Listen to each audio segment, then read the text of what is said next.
We were on our way out of our stand this morning, driving up these soft sandy roads, and saw a spot where a bunch of deer had crossed right over our tracks coming in this morning. Got out, and there's a heavy trail going through a bunch of plum thickets like this, tucked away in this CRP. I walked up over the lip to just see what I could see from up there, see if there was any spot where we might want to set up a stand or something. Spotted a nice buck. It looked like a good chocolate horned 8-point. It's a couple of 100 yards over here, and we're gonna go. We got a good crosswind right here, and he appeared to be bedded down, appeared to be looking downwind and then looking over away from us. So we're gonna go up there, try and get our eyeballs on him and see if it's something that we feel like is doable or not. Okay, how we're gonna do this is we're gonna walk upright as far as we possibly can. Peeking over, peeking over, peeking over, and we're not gonna get down until we run out of room staying upright. Dang, that tree is tore to shreds right there.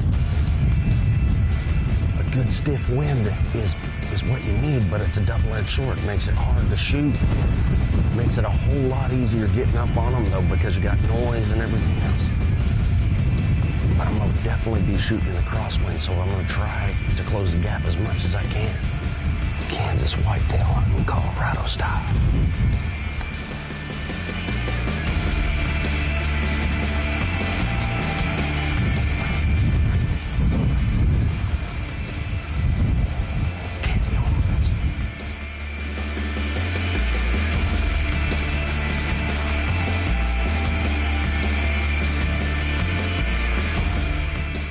While the camera time-lapse doesn't do justice to what both Danny and cameraman Cody Worley had to endure for over an hour, at the ready on their knees, with a bedded whitetail 10 yards in front of their noses, their collective performance was impeccable when the opportunity literally arose.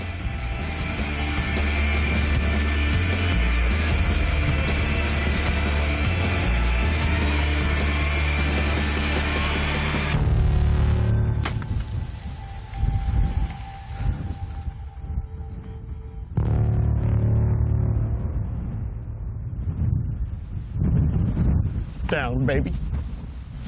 God, dog, man.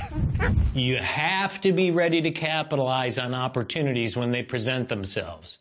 And sometimes that boils down to a brief 30 seconds on stand after days of dawn to dusk sits with no action.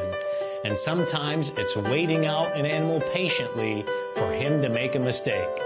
In either case, mental fortitude is one of the keys that will keep you sharp and ready so that when your window opens, you deliver an arrow cleanly.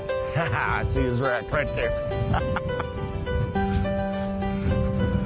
That is a spot and stalk Kansas whitetail right there. My goodness gracious. That is definitely the closest I've ever taken a whitetail on the ground. I mean, that's an accomplishment to get close to these things on the ground. I saw him. We were just getting out of the stand to go to lunch, and we'd seen where this guy went earlier in the day, and we're driving out and coming out of this area. There's a heavy trail going across the road down there, and I just thought follow it up on top of the hill just to see kind of where these deer were hanging out in here. And I spotted him walking around in some of these plum thickets. Saw him lay down in one.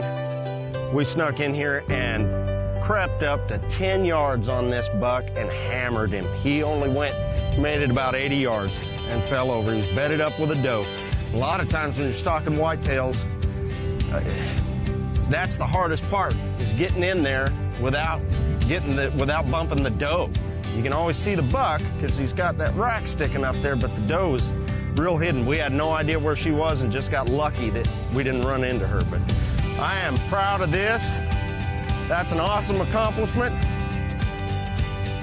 Now I'm gonna get the truck, pull it around here to where we don't have to drag him that far, and get him loaded up. Richard Blakesly here at Triple Creek Outfitters ought to be tickled with that.